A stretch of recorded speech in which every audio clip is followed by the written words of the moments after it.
Alright, ladies and gentlemen, today we're going to be talking about Vindicator. Now, as a Revenant main, formerly a warrior refugee, I decided to give Vindicator a shot during this expansion.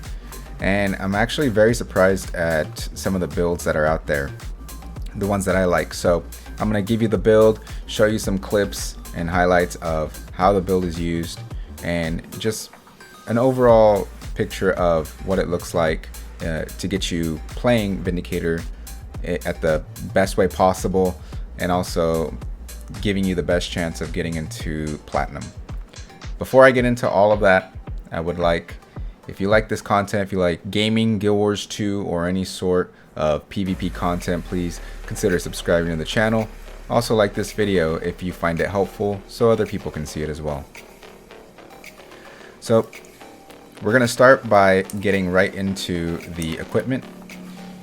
The first thing is that I decided, and I'll explain some of my logic behind this build. So Berserker Amulet is pretty much standard. I don't really like to take another amulet like Demolisher or Marauder just because of the DPS loss there. And also I used Rune of Revenant, considering it gives you 2 seconds of resistance after heal skill. I thought it was a really good rune to be using, especially with a 10-second cooldown, so you can always have resistance pretty much. Since you technically have 3 heals, you have this heal, and then if you swap, which I'll get into the swapping, and then you have this heal, you can effectively keep a very high uptime of resistance. Now, getting into the build itself. So as you can see, the 2 legends that I'm using Shiro's Dance and the new Legendary Alliance Dance. Now the Shiro's Dance is really useful because there is a stun break, there's crowd control with Jade Winds there. You also have the damage modifier with Enchant Daggers, and you have a gap closer with Phase Traversal. Now this legend, the Legendary Alliance Dance, is really fun and unique as well. So the 2 splits that you have are going to be on the Alliance. When you press the F3 button, the blue icons are more of a more defensive abilities, and then you have the orange ones, which are a lot more offensive. So let's read them, and we'll go through here. This heal, whenever you get up to an enemy and you use the heal, it actually does damage pulse in this area of effect here. Also, you can see the resistance, and I'll explain that, how this all works.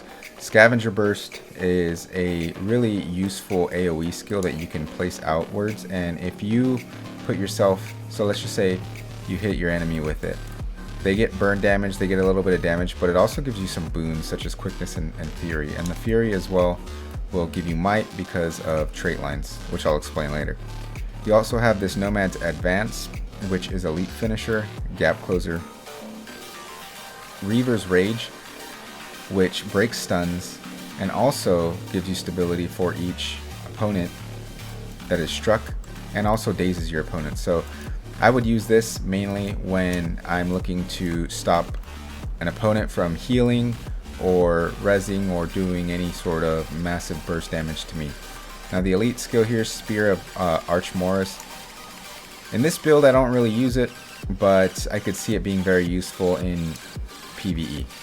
Now defensively, you have the heal, which heals allies in an area, including yourself. So you use that. You also have this Tree Song here.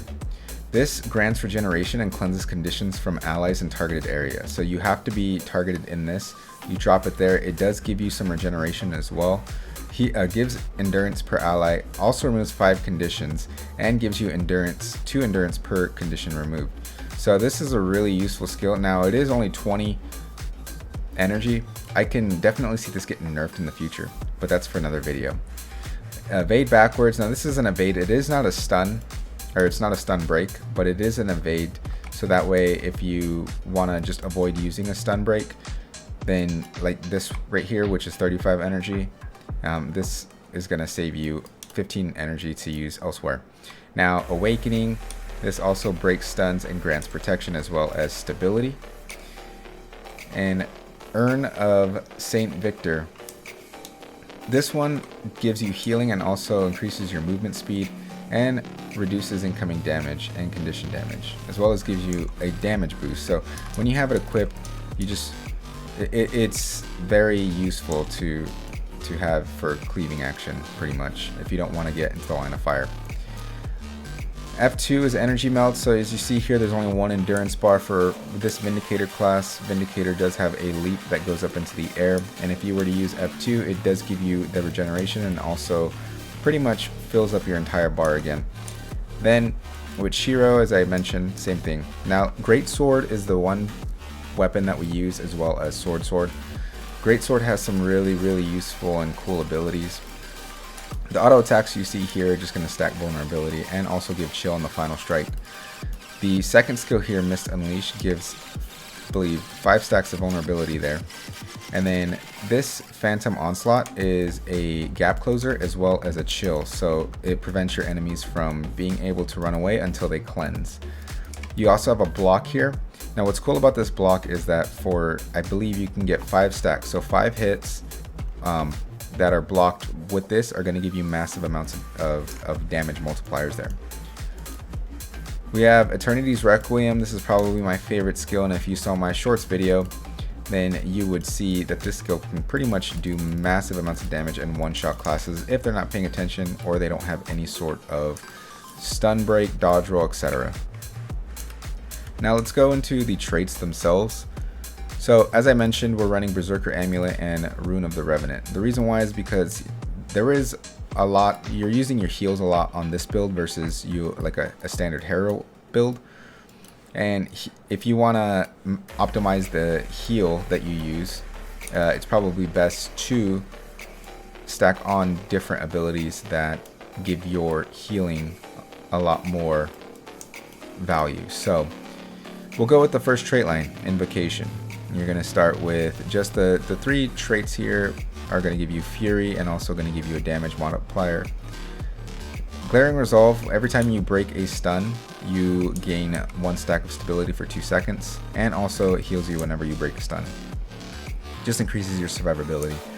Increased Response, so gain Might when you grant yourself Fury. As I mentioned here, if you use Fury there, you just gain more Might.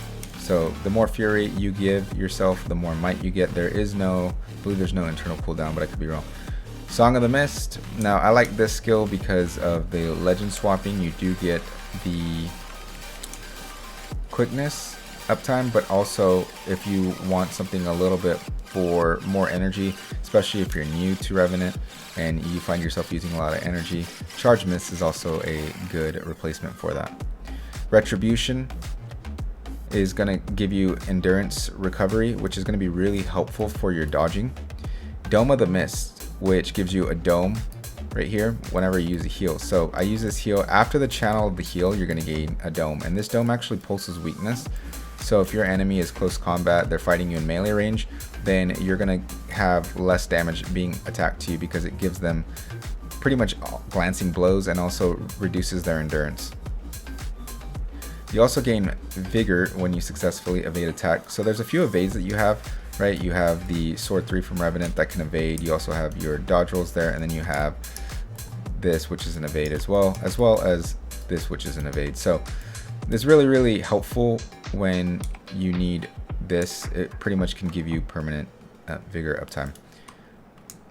Resolution, when you dodge, as you saw there, if I use my dodge skill, after the end of it I gain resolution. It just decreases the amount of damage that conditions give me. And Steadfast Rejuvenation, pretty much one of my favorite skills here. It does heal you whenever you have any sort of upkeep. For example, if I use Impossible Odds and it's just a permanent drain on my energy, I also get this Steadfast Rejuvenation of 8. Now also you can use it for these skills there. So this is where the Vindicator gets really fun. You have the Vindicator specialization. And the first, I'm just going to go through this one a little bit slower than the others. The first trait that you get is called Tenacious Ruin. That's where you don't dodge, you actually It's where you don't dodge. You actually use your dodge, as you've seen before, to do a massive leap. And then the first trait that I actually like to use on this build for player versus player and world versus world is the Amnesty of Shinji. So the reason why is because this grants additional bonuses, such as getting more might and more regeneration whenever you're using one of the 2 alliance abilities here, right? So that's very, very helpful, especially with this. If you weren't running this specific legendary alliance stance, not sure it would be very, very valuable. You could use something else. But second trait that we're going to get here is going to be gain health and boons when swapping legends or using alliance tactics. So whenever you use to swap, you see the regeneration there, and you also get healing when you swap. So gives you more survivability when you're in the middle of a fight, especially a long fight.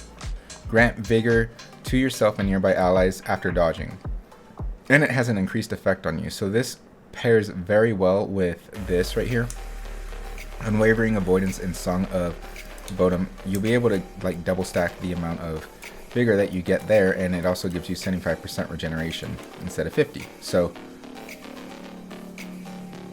I think that is probably the best trait to pair with the Unwavering Avoidance. Then you get Empire Divided. This, you gain increased power while above the health threshold. So if you're above 50% health, you're going to get more healing power and more power itself. And then on the bottom trait line, Saint's Shield, drop from above and grant barrier and healing to allies in affected areas. So you'll see in a couple of the clips later, but the reason I picked this one over the other 2 is this one does do a lot of damage, and it does do a damage leap, but I feel like, and then this one also gives chill. But when you're in combat, the best thing to do, especially if you're using a dodge, is to be able to make it a little bit more defensive, get you that barrier, because what ends up happening half the time too is if you do a dodge and someone times it right and ends up doing a lot of damage to you or stunning you, you have that barrier as somewhat of a buffer. So I feel like that is going to keep you alive longer than the other traits. Hope you enjoy. That's the end of the tutorial, and enjoy this next part.